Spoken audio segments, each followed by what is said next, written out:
Asanteni sana. Nimewaita leo kwa sababu nataka tuzungumze. Na ile mazungumzo nataka tuzungumze ya kuanza mwaka, sababu tuko mwaka mpya na huu mwaka sio mwaka wa kawaida. Siasa yote ya Kenya na mwelekeo wa Kenya kutoka hapa kwenda hapo mbele ni ya mwaka huu. Next year ni cover up peke yake. So sana sana katika eneo letu, eneo la Mount Kenya, nimeona ni muhimu niwajulisha ya kwamba huu ni mwaka wa kujipanga. Na ni mwaka wa kujipanga kwa sababu maeneo mengine yote yatajipanga. Tumebakisha mwaka moja na nusu peke yake, lakini nusu ni ya kampeni ya mwisho. Kwa hivyo siasa ni mwaka huu. Na mimi naona kuna pahali tumepotea njia kama eneo. Mwanzo haiwezekani ikakuwa ya kwamba ati ni watu ambao wanaongea lugha moja ama usemi moja wa kisiasa ndio watasikizwa tu katika siasa ya mlima. Ni mnakumbuka ya kwamba 1992 tulikuwa na Kibaki, tulikuwa na Matiba. Sasa hiyo Kibaki alikuwa anaitwa General Kigwea. Mimi nilikuwa mtu wa Matiba. Tulikuwa tunamuita Kibaki General Kigwea. Kama ni siasa ya leo, Kibaki agaitwa Gakonia, agaitwa Hurubaro ya Moi. Lakini mwishowe sio Matiba wetu alikuwa rais. Ni Kibaki alienda akakuwa rais. Kama angekuwa amemalizwa na hiyo siasa ya Gakonia, sijui Kunda Ngutume, Kibaki hangeendelea kuwa rais. Kama tungesikiza upande moja tu, upande wetu ambao sisi tulikuwa watu wa Matiba, hatungefika. Na so ni muhimu kila mtu asikizwe, tuchanganye maoni yote. Haiwezi kuwa ati wewe mtu mmoja ndio uko right. Kwa sababu hata Matiba tukisema kama sio Matiba, wengine wote ni Gakonia. Mwisho mtu aliyekuja kuokoa mlima na kuokoa Kenya ilikuwa Moi Kibaki, sio Matiba. Ndiye alifamaliza hiyo kazi. Kusonga mbele, Uhuru Kenyatta akakuja. Pia yeye tulikuwa tunamuita Gakonia ya Moi. Mimi nakumbuka mimi ndio nilianza vita ya kupiga Uhuru Kenyatta 1997. Aliposimama mbunge ya Gatundu. Mwishowe sio mimi nilikuwa rais. Mwenye alikuwa rais miaka 10 ni Uhuru Kenyatta. Kwa hivyo hawa watu kama tungewapiga tuwamalize wakati huo, hawangekuja kuokoa mlima yetu, hawangekuja kuokoa Kenya yetu. Na kwa hivyo ndio tumeona. Kwanza watu wakumbuke kitu kimoja. Uchaguzi ya 2027 itakuwa na candidate watatu kwa ballot. Mmoja anaitwa William Ruto. Mwingine anaitwa Kalonzo Musyoka. Mwingine anaitwa Fred Matiang'i. William Ruto sio Kamau.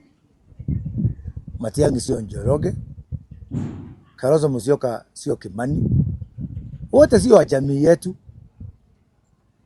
So sijui kwa nini watu wanakuwa excited. Sio ati kuna mtu mmoja wa eneo letu anasimama. Kwa sisi wote, wengine atakuwa anaona afadhali Matiang'i ako sawa, hakuna shida. Mwingine ataona Kalonzo ako sawa, hakuna shida.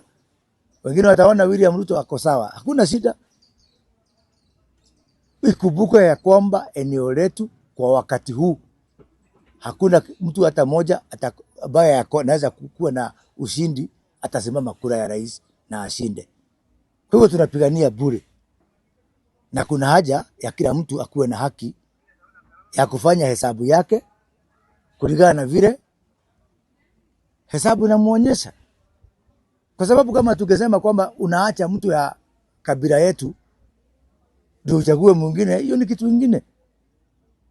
Lakini mtu ambaye mwenyewe hawezi kusimama, kuna mmoja wao ambaye ako impeached, hawezi kusimama.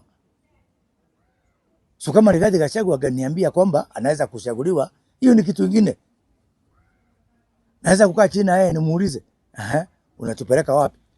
Mwenyewe hasimami. Mwenyewe hata hajatuambia ni nani huyo ambaye tutamuunga mkono sisi kama eneo. Na mwaka huu ndio mwaka wa kujipanga. Hakuna mtu mmoja ambaye atatupanga sisi zote. Hii ni soko huru. Watu wa Matiang'i wapewe haki yao. Wasiitwe Hurubaro ya Matiang'i. Watu wa Ruto wasiitwe Gakonia ya Ruto. Kila mtu asupport mtu, kwa sababu hakuna mtu ambaye ako na namna. Sasa tunamalizana hapa vile tukimaliza Kibaki 92, vile tukimaliza Uhuru hapo mbele 202, kumuita Gakonia Moi, mwisho hakuna mtu anajua hii answer. Kila mtu hapa ni bahatisha, patapotea. Kila mtu hapa ako kuwekelea kichwa. Kwa hivyo wewe uwekelee na uombe Mungu yako ikuwe ndio inakura. Lakini mimi naona tuko katika hatari kubwa sana. Whereby one, hakuna mtu hata mmoja wetu anasimama kura ya 27. Na wewe unataka unyamazishe kila mtu. Na mimi nataka kuuliza kitu kimoja. Mimi nikisema sio Kalonzo na kila mtu yote tumnyamazishe, Kalonzo ashinde bila kura yetu sisi Wakikuyu hata moja, mimi nimepoteza Wakikuyu. Ama William Ruto ashinde, ama Matiang'i ashinde bila mkono ya Mkikuyu hapo. Hapo ndio community yetu itaisha forever. Na hiyo mimi ni kitu inanikera sana. Sababu kila mtu akiongea, huyo ni ako na hii, huyo ako na hii. Tunahitaji tuwe na mjadala. Watu wa 1 term, 2 term, sijui whatever term, wakuwe na mjadala. Number 2, hata katika hiyo, hata sasa nikisema nimfuate Rigathi Gachagua ama tumfuate sisi, huko kwake kwa huyo mpinzani, wenyewe hamuamini. Jubilee ni Hurubaro. Na hiyo ndio ya Matiang'i. Anasema hiyo ndio Hurubaro ya red. Kalonzo hana kura ya kutosha. Who is going to trust us? Nani atatuamini? Kila mtu ni mbaya. Kalonzo ni mbaya, hana kura ya kutosha. Matiang'i ni mbaya, ni Hurubaro ya red. Moses Kuria ni mbaya, ni Gakonia ya Ruto. Ndini Nyoro ni mbaya sababu ati haja amaliza kusema kama anafuata Rigathi Gachagua. Mimi kwangu niseme hapa mambo mawili nikimaliza ndio nimwajibu maswali yenu. Kwangu mimi nataka kumsupport William Ruto kwa sababu moja peke yake. One reason. Uite selfish, personal, mimi siyuko hapo. Kwa sababu kwa mwaka ya 2032 mimi nitawania kiti ya rais. Niko na miaka 6.5 ya kujipanga. Nijipange pole pole kwa serikali, nizunguke Kenya miaka 6, nijitayarishe ndio nisimame 2032. That is why nataka mtu ambaye atakuwa hapo miaka 5 peke yake. Kwa sababu mimi ukiniletea mtu wa miaka 10 si umenimaliza.